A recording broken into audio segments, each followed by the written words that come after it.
Tudo bom? No vídeo de hoje, eu vou te contar como é possível trabalhar o seu primeiro trabalho aí, jurídico ambiental, sem juiz. Vou te explicar uma possível carreira que você pode seguir nessa área. Vamos lá? Sejam todos muito bem-vindos, muito bem-vindas, muito bem-vindes a esse vídeo de hoje, em que eu vou te explicar que, de fato, sim, é possível termos uma carreira, desenvolvermos uma carreira, seja no Brasil, seja fora do Brasil, trabalhando na área jurídica ambiental sem juiz. Uma das possíveis carreiras.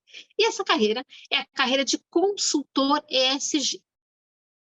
Claro que para a gente chegar até o nome, até entender esse nome aí, a gente vai levar um tempinho aqui, né? Eu vou conversar um pouco, passar uma teoria para vocês, mostrar alguns casos práticos, alguns exemplos, para você sair ao final desse vídeo tranquilo, com a certeza de que talvez você aí encontrou a sua nova carreira. Vamos lá?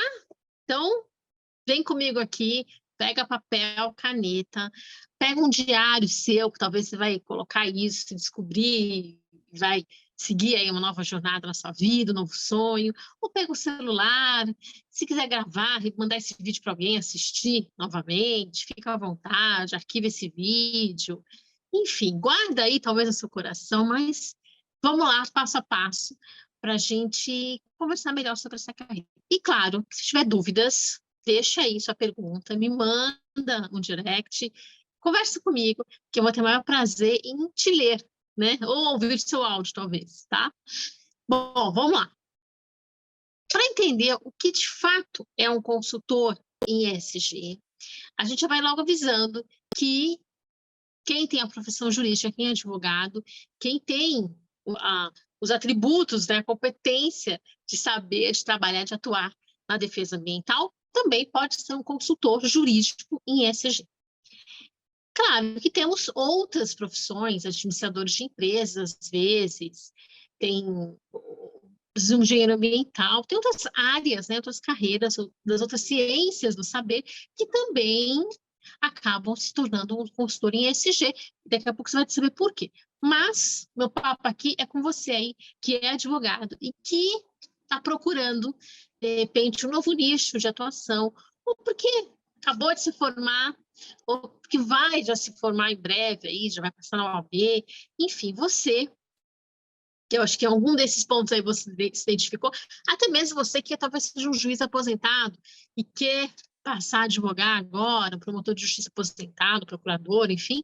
Então, para todos vocês, sejam muito bem-vindos aqui a esse vídeo e nessa nossa conversa, para a gente, quem sabe, eu te passar aí algumas informações sobre essa nova carreira que o Brasil precisa, o mundo precisa.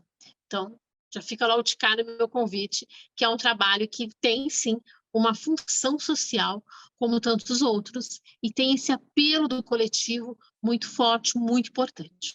Então, vamos lá. Item número 1. Para você entender que pode ser aí essa sua nova carreira jurídica nessa área, primeiro, a gente vai voltar um pouquinho na história e entender aonde que isso tudo se situa. E para isso, a gente vai falar de Estado de Direito Ecológico. Será que você sabe o que é isso? Será que você está pensando que é aquilo que você estudou lá na graduação, né? Lá no começo, quando você estava lá naquela aula de teoria geral do Estado, né? Fundamentos ali do direito público, a gente passou por ali, a gente passou, eu passei, eu acredito que você também tenha passado, passei lá na PUC com o professor Oscar Vilhena, professor Pedro Serrano, eles me ensinaram, me ensinam até hoje, o que é de fato o Estado de Direito Ecológico. E aqui eu vou repetir para vocês. Claro que é um tema, né, que até ultimamente quem está sempre levando esse assunto aí adiante é o professor Morato Leite, mas cada vez mais a gente vê se disseminando por aí todo esse conhecimento, em vários artigos científicos, né? Mas ele tem um livro que fala justamente sobre isso, né? O tema é esse, o Estado de Direito Ecológico, é a ecologização do direito, como ele diz. E o que significa? significa juntar esses dois temas. A gente junta o tema que a gente sempre estudou, que a gente aprendeu lá na graduação do Estado de Direito, e, para quem não aprendeu na graduação, Estado de Direito Ecológico, está aqui. A gente vai agora colocar esse elemento da ecologia.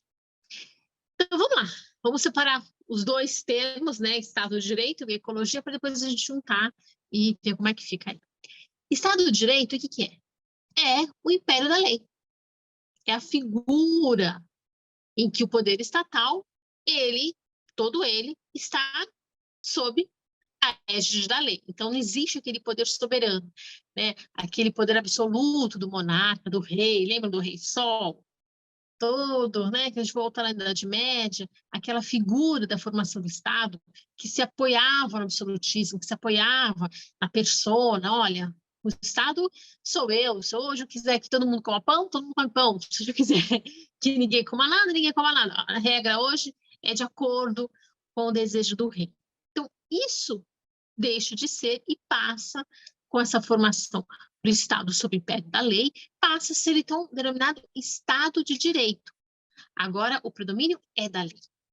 E aí, como que a gente junta esse termo com o termo ecológico? Aí a gente vai primeiro entender que ecologia, o que que é?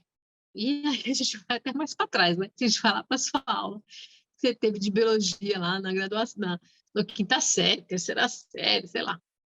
E aí você pega qual elemento? Ecologia é a inter-relação entre todos os elementos da biota. Relações químicas, relações físicas, todos os tipos de relações. E é uma constante inter-relação, né? Então, você vê uma grande harmonia entre esses seres. É aí que está o equilíbrio. Todos eles estão em constante interação, formando um equilíbrio entre eles. É o tal do equilíbrio ecológico, que está lá no artigo 225 caput da nossa Constituição.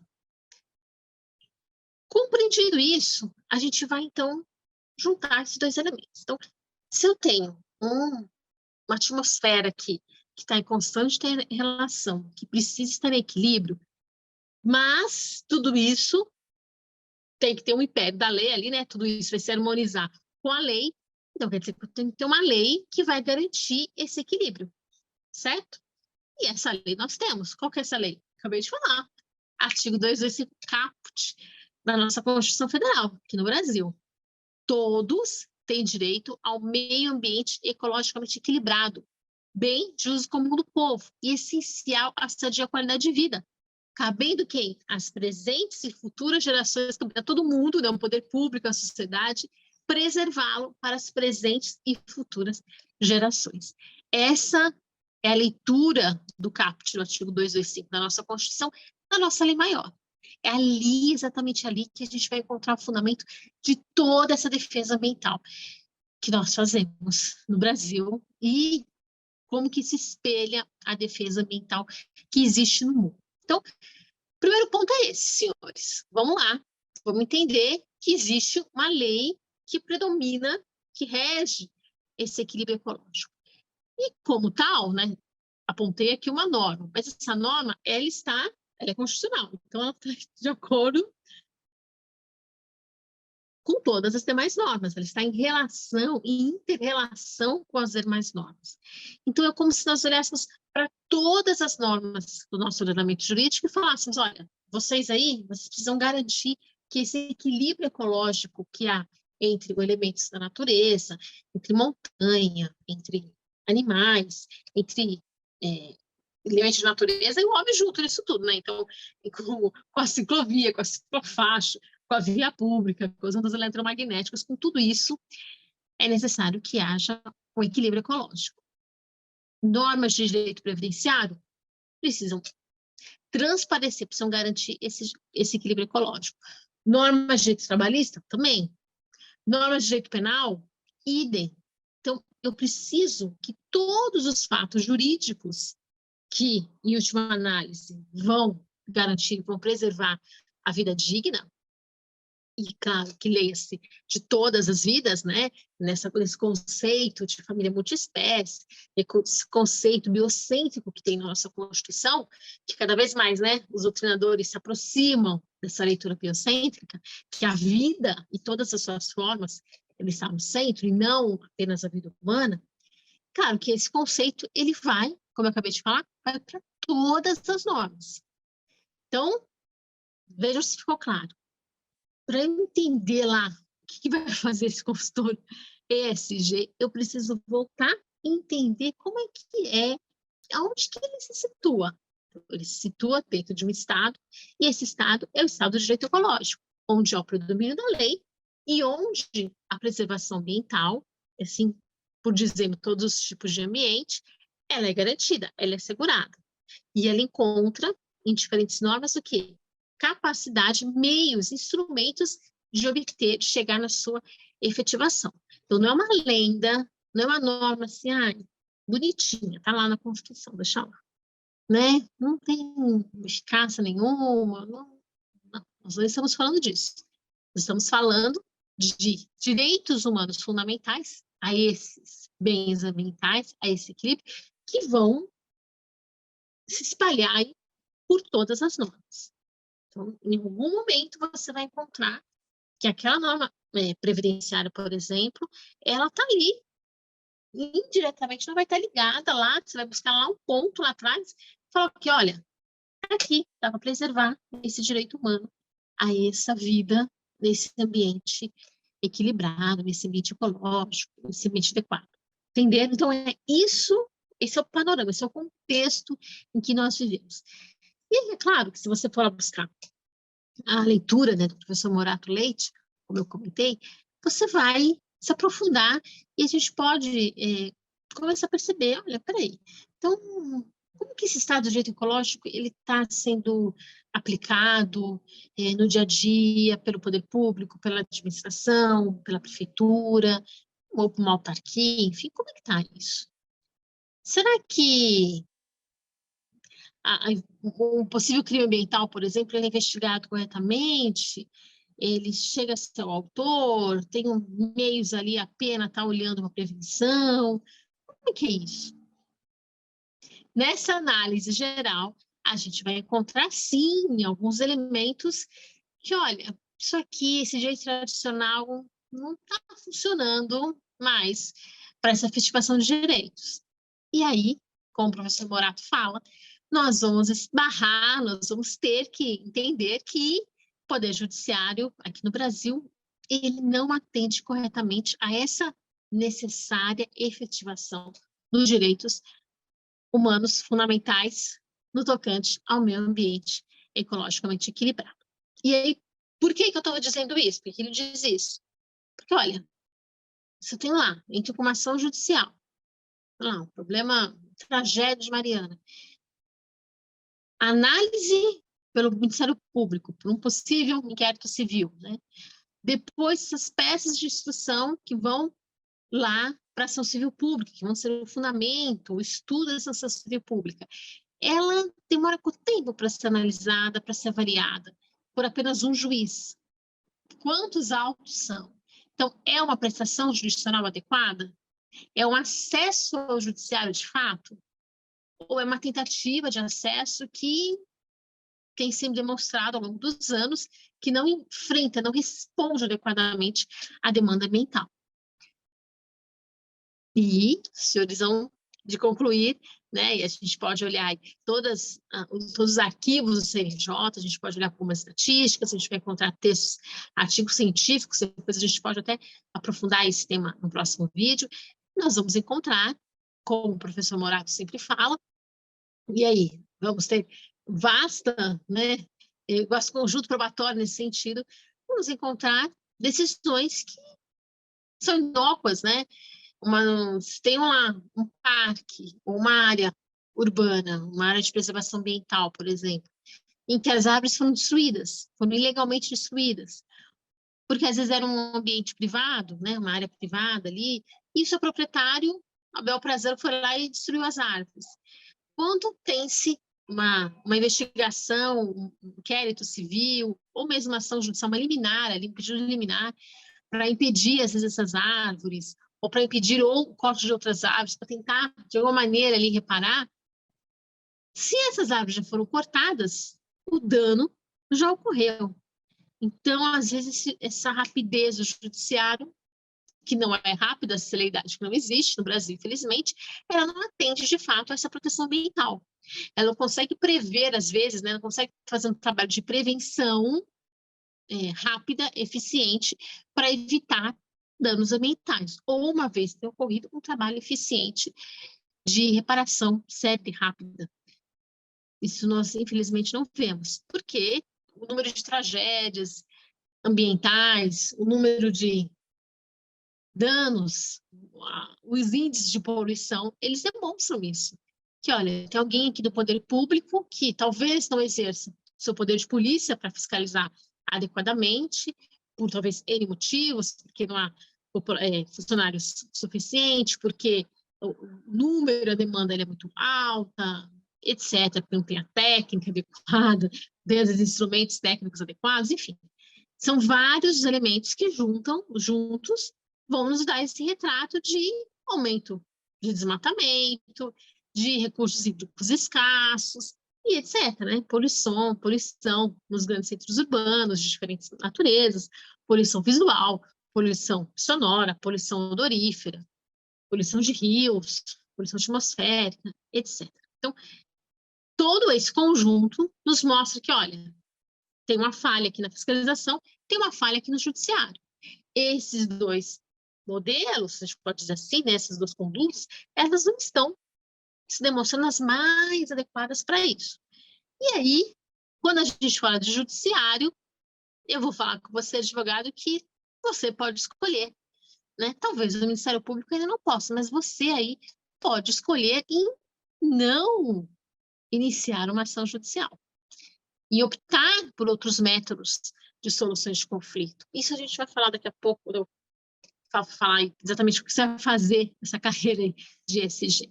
Então, primeiro, a gente tem que buscar esses dados estatísticos que vão nos assegurar, olha, realmente ir para o judiciário, buscar no judiciário esse bem da vida, que é a proteção ambiental, não tem parecido a melhor opção, porque não há celeridade necessária, não se conquista esse bem da vida, de fato, rapidamente, da melhor maneira, com uma alta qualidade.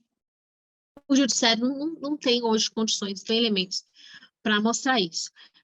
Sabemos, né, que os motivos são vários, porque temos, de um lado, um magistrado que está ali, às vezes, numa vara, para enfrentar diferentes temas, um magistrado que necessitaria, muitas das vezes, um conhecimento profundo da matéria, que talvez ele nem teve isso na graduação, né, ainda que isso não seja nenhuma desculpa, mas a própria capacidade, o repertório daquele profissional, às vezes não tem a especificidade necessária que um caso específico, por exemplo, de áreas contaminadas, requer.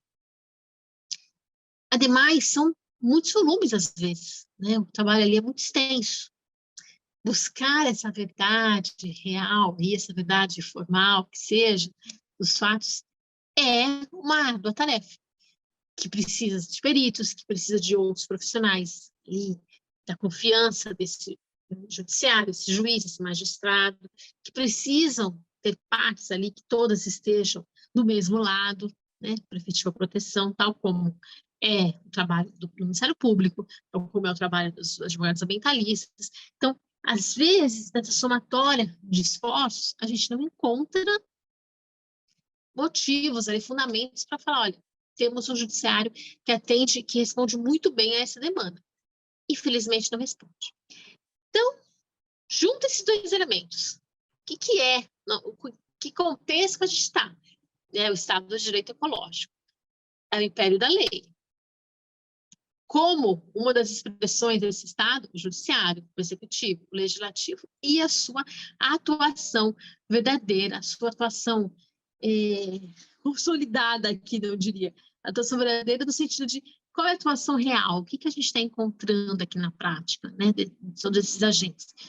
Nós, infelizmente, não temos um serviço à altura, um serviço, né, expert, enfim. Por conta disso, você vai somar aí no seu caderninho que entendi o que é Estado do Direito Ecológico, entendi o que é, de fato, aí a atuação do Poder Judiciário, por que ela não é eficiente para questões ambientais, por que eu preciso buscar outras alternativas, por que eu tenho que tirar, eu advogado, tenho que buscar o judiciário para a minha primeira solução. Então, talvez seja a última porta, né? O sistema multiportas que nós temos hoje no Brasil, e vou buscar o judiciário na última porta, quando não tiver mais recurso nenhum, quando a minha criatividade e toda a normatização brasileira que coloca a dispor aí do advogado várias soluções alternativas, quando todas elas já falarem, olha, tentamos de tudo, por várias vezes, fizemos vários encontros e não, vários encontros, várias diligências, enfim, e não alcançamos êxito. E agora precisamos da força do poder estatal por meio, talvez, de uma decisão judicial, né? É esse ponto aí, só nesse ponto aí que você vai buscar o judiciário. Então, para todos os outros, e desde o seu começo, o que se espera, como o professor Morato sempre nos diz, nas suas palestras, nos seus livros, é buscarmos fora do judiciário essa solução, dentro do direito, dentro do Estado do direito ecológico, mas fora do judiciário. Como é que está aí? Pegamos esses dois pontos? Pegamos, então, o ponto do conceito e pegamos agora esse outro ponto da realidade fática. Ok, entendi esses dois pontos. Entendi o que a lei quer do Brasil, o que a lei quer, o que o Estado, o direito ecológico quer, qual que é ali o caminho a seguir. Encontrei os desafios aí que tem pelo caminho, mas o que isso tudo tem a ver com, depois desse contexto aqui, como que a gente chega lá, o que isso se liga com a questão do ESG? E aí eu vou lembrar a todos o significado de ESG, a sua origem, né, a sua origem mais remota lá atrás. Eu queria pegar essa base, essa fonte aí do ESG e para a gente poder entender tudo isso dentro desse contexto. Vamos lá. Item número 1. Fala para mim aí o que são essas 3 letrinhas, porque não sou só eu que fico escrevendo isso no jornal, escrevo isso aqui no Brasil, escrevo isso na Suíça, não sou só eu. Tem muita gente da área do direito, muita gente, muito jornalista, enfim, que fala sobre ESG, que escreve todos os dias sobre esse tema. Temos portais aí, temos cursos desse tema. Mas, se ainda assim você não ouviu falar, não tem problema não. Vou te contar aqui exatamente o que é o que não é o ESG. ESG é ESG, é uma sigla. O que ela significa? A governança, ou seja, o fazer. Lembra da governanta? A gente às vezes via em filmes e novelas, tem uma governanta na casa da fulana. O que era? Tinha alguém ali que administrava, né? Que colocava as coisas no lugar, que sabia lá tudo onde estava, o que era cada coisa. Se o patrão, o dono da casa, o patrão dela chegasse e falava, olha, preciso dar uma festa. Ela chegava lá e fazia festa. Olha, cadê aquela roupa aqui? Meu filho não está encontrando. Lá e achava roupa. Por quê? Porque ela era governanta, ela era administradora daquela residência, daquela família, dos funcionários daquela família, essas são vários, né? Aquele conceito que a gente tem de novela, né? De, sei lá, filme da tarde, é esse conceito aqui que eu quero que você pegue. Essa governança, só que é uma governança social e ambientalmente corretas. Daí a governança socioambiental. Mas a gente fala em inglês porque essa sigla não é brasileira. A gente fala Environment, Social and Governance. A gente usa as palavrinhas, a primeira letra do Environment, do meio ambiente, do Social, do S, e da Governance, do G. Entenderam? 3 letrinhas para falar a governança é socioambiental. Socioambientalmente correta. Tá? Ela é adequada, enfim. É esse termo aí, essa expressão que se convencionou aplicar a empresas, a instituições financeiras, entidades do terceiro setor, de repente, da pessoa física, prefeitura é ESG. Aquela empresa pública lá tem práticas ESG.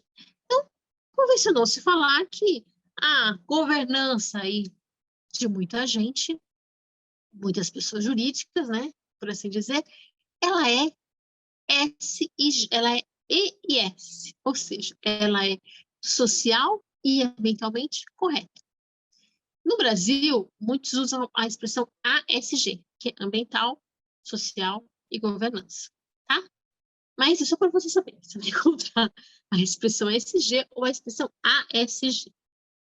Tudo isso, ficou claro? É a governança, esse modo de fazer, esse modo de administrar, esse modo de gerir que as atividades, o dia a dia, os negócios, tudo isso, pensa numa governanta lá dentro de uma empresa, dentro de uma prefeitura. Como que ela não ia botar ordem na casa dele?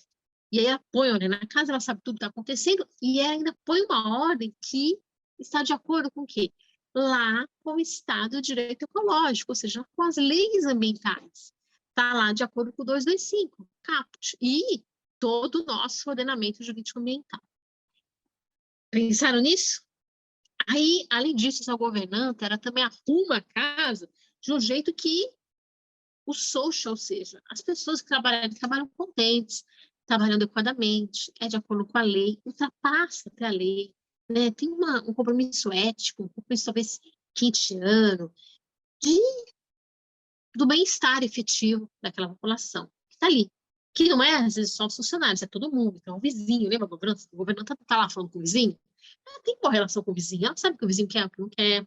Ela sabe das pessoas que frequentam a casa e todos os visitantes, né? Ela sabe para onde que o patrão vai, ela viaja para o lugar tal, às vezes ela vai junto, ela organizava, às vezes, outra casa. Então, assim, todos esses elementos, quando a gente transporta, nessa analogia que eu fiz aqui, quando a gente transporta para ESG, a gente vai encontrar dentro de uma empresa esse olhar com os funcionários que ali estão, com funcionários que às vezes vem um dia, né? Ah, ele passa aqui um dia, mas ele é da outra filial, ele é daqui. Com os vizinhos, a cidade que está aquela empresa, às vezes o estado, a região que está aquela empresa, né? Olha, lá na Zona Franca de Manaus, olha, lá na região do Vale do Paraíba, olha, naquela região ali que a gente costunou dizer do Vale do Silício Brasileiro, aquele polo de inovação, aquele polo de startups. Para tudo isso, a gente tem uma relação, né? Às vezes local, um pouco mais regional, mas que ultrapassa aquela esfera do que a lei manda, do que a lei quer. Né? Os consumidores, tem ali uma relação com o consumidor, mas você pode ter uma relação além ainda do que a lei quer, né? O tal do Customer Experience, que já é uma nova profissão também, não sei se vocês já ouviram falar, o CX, né? Customer Experience, o que é? A experiência do cliente. Ela tem um gerente que cuida de como o cliente está interagindo ali, está entendendo ali da melhor maneira com a empresa. Ele gosta ou ele não gosta. Ele tem um cartão com aquele banco, mas de repente ele foi lá e pediu um empréstimo para casar. Aí o banco ficou sabendo disso, olha, toda vez que alguém ligar aqui e falar, estou casando, quero empréstimo, manda o porta-retrato para o cliente. Aí o cliente recebe o porta-retrato na casa dele, ele fica contentíssimo. Já viram? Já vi essa história real, tá? De um banco, de uma fintech, que faz isso com os clientes. E aí, o que os clientes sentem? Proximidade, conexão, é uma experiência. Olha, ele me deu esse presente, nunca nenhum banco me deu um presente. Ele sabe para que eu quero esse dinheiro, aonde que eu estou usando esse dinheiro. Olha que bacana. Isso daí é olhar para o S. Você pode dizer, isso é uma mera ação de marketing. Que é o marketing? É se relacionar com o mercado, né? O agir, o ir para o mercado, sair da caixinha e foi lá para o mercado. Ok, mas é assim, uma ação de marketing, assim, acima de tudo, mas também é o quê? É uma relação de conexão com aquele cliente, de contato, de ir além da lei. E se aquilo, ao longo do tempo, vai se demonstrando constante, será que você vai ter uma empresa que tem processos judiciais com seus consumidores, ou as reclamações são de índice baixíssimo, zero? Se ela sabe falar com o consumidor sabe falar com ela, não vai já, né, com total antipatia, já vai com simpatia, então significa que temos aí uma construção de uma boa relação. Isso é você falar do Customer Experience e se falar do S. Um dos exemplos do S, tá? Contei essa história aqui para vocês, que é uma história real, que já me contaram, justamente no curso sobre Customer Experience, que a PUC São Paulo dá. Eu que, durante muito tempo, fui professora lá do COGEAI, na PUC São Paulo, estive numa aula lá, e era aula com o professor justamente sobre esse tema. E ali me apontaram esses exemplos, apontaram outros, ali era uma sala de aula, você imagina uma sala de aula repleta de profissionais que já eram do mercado de Customer Experience ou que estavam entrando no mercado. Então, você fica assim, nossa, tem muita gente aí, tem loja que vende madeira, que já tem uma relação ali com o cliente diferente. Então, já tem. Quer dizer que isso aqui são pontos de ESG? Sim, são pontos de ESG. O que a gente que estuda ESG fala é o seguinte, olha, a gente precisa analisar o andamento, o movimento ESG na empresa. Não é só ali tirar fotografia do momento, não. Não é basta enviar ali o porta-retrato. Olha, tem uma boa relação com o S. Não, não é o mero porta-retrato. É mais do que isso. É o porta-retrato hoje, é o porta-retrato amanhã, é a outra relação depois, é a relação antirracista, que vem no outro dia, e assim vai, etc, etc, etc. Tá? São todos os movimentos. Como que é esse movimento? E nesse movimento aí, explicado para você o que é o ESG, eu vou agora juntar tudo isso daqui e a gente vai buscar onde?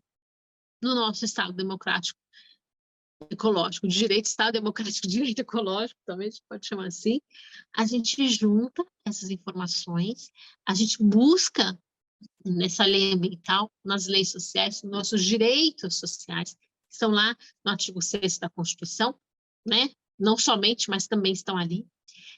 Vamos juntar tudo isso. E a gente vai encontrar o quê? A gente vai encontrar legislação que fundamenta o ESG, e a gente vai encontrar, como eu falei, extrapolar, né? Vamos lá para a filosofia do direito. Vamos buscar na ética esses fundamentos desse comportamento.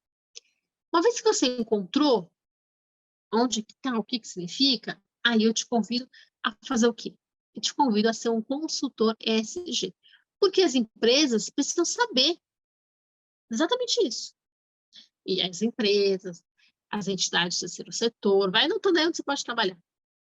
Autarquia, poder público. O Estado de São Paulo recentemente declarou que somos ESG e vamos colocar isso para todos os lugares do Estado, do governo do Estado de São Paulo. E vamos lá, vamos buscar isso, como é que isso está aí em outras regiões e outras situações. Entenderam esse ponto? Que é o ESG, que é o contexto que ele está no Brasil e o que vai fazer esse consultor jurídico. Ele vai o quê? A princípio, ele vai traduzir. Olha o que a lei quer, olha o que a filosofia do direito quer, olha o que a ética quer de você empresa, de você Estado, de você pessoa física, todo mundo aí que quer colocar o ESG no seu trabalho, todo mundo. A sua governança. Pensa lá na governanta. A governanta que quer agora ser uma governanta ESG. O que ela tem que saber? Você aí que é formado em direito, que é um advogado, por exemplo, que quer se tornar um advogado ambientalista, você vai saber, principalmente, né, de todos esses ambientes. Você vai estudar a legislação, você vai estudar todos esses elementos, você vai estudar os cases que estão por aí, os casos, ou seja, o que a empresa faz? Olha, ela não faz só a sua jornada, ela publica a sua jornada em relatórios. Ela está um relatório, é público, todo mundo tem acesso. O que ela está fazendo ali? Deixa eu conversar com quem trabalha na área, deixa eu entender esses bastidores. E aí você vai perceber que é uma profissão recente, que estão todos, quase todos aí, digamos assim, no mesmo barco. Então, ou seja, é novo para todo mundo. E essa implantação, portanto, está sendo gradativa. É uma implantação que requer muito do que o advogado tem a oferecer, muito do que o advogado vai consumir, e claro que com outras áreas, né, com outros técnicos, porque você precisa, evidentemente, do quê? do saber técnico de um engenheiro ambiental, você precisa de um saber técnico de um biólogo, talvez você precise de um saber técnico de um assistente social, ou seja, você vai necessitar de outros saberes, de outros práticos que só o jurídico não vai te oferecer. Mas isso, senhores, não estranhe, porque isso é, de fato, uma necessidade de todos os trabalhadores da área jurídica ambiental. Todos nós precisamos disso. Nós precisamos de ter esse conhecimento, né? A parte de laudos, de outros saberes que chegam até nós. E, junto com todas essas informações, nós vamos aplicar a lei, ali é um fato concreto, nós somos uma ciência sociais aplicada, nós vamos aplicar ali ao que os fatos, ao que toda essa dinâmica necessita, toda essa dinâmica requer. Entenderam? Parece confuso? Diz para mim, então, aí, se deixa um comentário aí falando, doutora, nossa, professora, muito confuso esse negócio aí, melhor não. Ou então, você vai falar, gostei disso, hein? Acho que nasci para isso. Talvez seja o seu caso aí, olha, eu acho que eu nasci para isso. Vou te contar uma história, que é um pouco a minha história, e também eu descobri que é um pouco a história de um outro advogado. Muitos colegas da área de mercado de capitais, advogados que começaram nessa área, que é uma área relativamente nova também, né, no direito, eles também migraram para a área de ESG, também migraram para a área ambiental. Eram advogados que, como eu vou contar essa história minha, que também é a história da doutora Luciana, que tem até, inclusive, uma entrevista que eu fiz com ela lá no meu canal no meu canal do YouTube. Vocês podem encontrar essa entrevista, mas vocês podem encontrar também essa entrevista lá no canal da Aba Nacional. Depois eu deixo o link aqui para vocês, nos comentários, né, na descrição do vídeo. É uma história em que você vai encontrar uma advogada, aí o poder feminino, hein? Então, eu já chamo as advogadas aí da área que querem ir para a área ambiental, já vou chamar vocês, porque, olha, temos um grande poder feminino aí que pode trabalhar nessa área da consultoria ESG. Mas, sobretudo, quem começou algumas décadas na área de mercado de capitais, que entendeu, que acompanhou as primeiras regulações lá da CVM, olhando para a área ambiental. Quem já sabia o que era o conceito de poluidor, porque muitas pessoas, no meu caso, eu era uma professora de direito ambiental, eu já era, né, dessa área ambiental, quando fui convidada para trabalhar na área de mercado de capitais. E aí, claro que o nosso olhar já é um olhar ambiental, um olhar que vai olhar aqueles prospectos, que vai olhar todo aquele trabalho que é feito e inserir ali, né? Olha, isso aqui podia ter sido colocado assim, isso aqui poderia ter colocado aquele outro. A gente já tinha um olhar, né, nessa época, mas ainda era tudo muito novo. As regulações CVM, às vezes elas, né, nem existiam, depois elas começavam a aparecer no mercado, era tudo muito novo. O que aconteceu? Muitos profissionais dessa área começaram, então, aos poucos, é o quê? A migrar. E aí, eles já trabalhavam na área de mercado. Você vê a história aí da professora Luciana, que hoje é uma advogada em ESG, que era da área de mercado de capitais. Então, as pessoas vão juntando ali, olha, agora tem que aprender direito ambiental. Aí, essa pessoa já sabia, no meu caso, né, eu já sabia direito ambiental.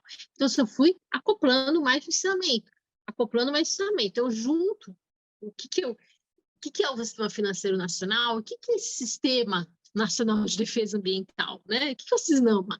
E como que isso tudo aqui vai conversar junto? Como que o mercado financeiro, em algum momento, falou assim, peraí, é melhor eu olhar para essa conta aí que eu vou ser demandado em juízo, porque vão me mandar pagar essa poluição aí que essa empresa fez ao querer cultivar camarão. Agora, poluiu tudo e o banco financeiro vou ter que pagar. Por quê? Porque o banco começou a entender lá da lei ambiental, lá da 6938 de 81. Definição básica, clássica. Todo profissional que saiu de direito da faculdade teria que saber isso. Quando chegasse no banco, já ia avisar o banco, isso aí, hein? E aí, só aos poucos, foi sendo inserido no mercado, foi sendo inserido nas normas do Bacen, nas normas da CVM, até o ponto que a gente, não, peraí, agora eu quero ver seu relatório ESG. quero ver o que você, empresa, faz de fato. Se você quiser dinheiro para explorar uma atividade que tem risco ambiental alto, eu não vou te dar. Ou vou te dar com juros muito altos. Agora, se você mostrar que você cumpre as leis ambientais, que essa sua governança, tem uma governança boa aí dentro, que é ESG, né, que ela é do E e do S, eu vou te dar esse dinheiro sim com juros menores e eu ainda aproveito, talvez vou querer divulgar aí essa atividade, porque é uma atividade ambientalmente adequada, socialmente correta, por exemplo. Então, senhores, os bancos entraram na jogada. Nós que éramos da área de mercado de capitais, já divulgávamos nisso, estávamos todo dia de ir com o banco, com todo mundo teve que aprender isso junto, né? Porque eu mesma lembro que dentro do Pinheiro Neto estávamos ali fazendo uma missão de um congresso, né, num dia inteiro sobre o tema, sobre as novas, não começou ali a nova resolução, acho que é 2000 não lembro se é 2014, acho que até 2008, 2009, por aí. E ali eu lembro do desespero dos profissionais de alguns bancos privados aqui em São Paulo, que falam, mas assim, como assim esse artigo 3º aí que fala sobre o poluidor indireto? Eles não entendiam. E aí, quem já estava nessa área, quem já sabia de direito ambiental, conseguia compreender muito bem, conseguia explicar muito bem o que era isso. Por isso que já convido aí, você que tem seu amigo, você que é da área de mercado de capitais, a se tornar um consultor ESG, porque são as normas que você gestor, que você aplica, que você explica para a instituição aí firmar, né, se firmar no dia a dia aí com esse tema. Entendido? Ficaram dúvidas? Perguntas? Mandem para mim, fiquem à vontade. Percebam, então, depois dessa história aí que eu contei da doutora Luciana, que trabalhava na área de mercado de capitais, foi aí entendendo, já sabia questões ambientais e hoje atua como consultor ESG, você aí também pode ser um deles. E nessa consultoria ESG, o que você vai fazer? Você vai estar ali no dia a dia da empresa. Você vai olhar se ela está cumprindo, como que ela pode cumprir. Você vai dar sugestões, você vai participar das decisões, você vai participar desse treinamento, dessa catequese, como muitos me dizem, né? Estou ali catequizando. Vai ser um grande professor. Vai atuar no judiciário? Em última porta. Por isso que você vai trabalhar sem juiz. Então, por tudo isso, apresentado para você aí, essa sua nova carreira, eu espero que você compreenda melhor ainda e avance, vai se aprofundar, porque de fato existe uma carreira promissora, uma carreira nova aqui no Brasil e no mundo inteiro, que é a carreira de consultor ESG, que também passa pela consultoria jurídica, e aí com isso você pode ter seu primeiro trabalho na área jurídica ambiental sem juiz. Não é fantástico isso? Eu fico muito contente. Estou aqui apoiando, trabalhando junto com eles, com todos vocês aí que querem aprender sobre isso. Estou lá à frente do Instituto Brasileiro de ESG, né? SGBR. Quiser acompanhar, quiser assistir o que está acontecendo lá, vai lá nas redes sociais, no site do sgbr.org.br. Eu vou deixar depois aqui também na descrição do vídeo, para você ir lá conhecer um pouco. Entender por que a gente está falando de ESG, por que o mundo está falando de ESG por aí. É a nova nomenclatura, é a nova linguagem do momento, e é a maneira, sim, que você pode trabalhar e alcançar o seu primeiro trabalho jurídico ambiental sem juiz. Tá bom? Então, aproveita e a gente volta aqui para conversar com você, te dar mais alguma aula sobre algum tema que eu achar importante, parar aqui um tempo para conversar sobre isso, tá bom? Até mais!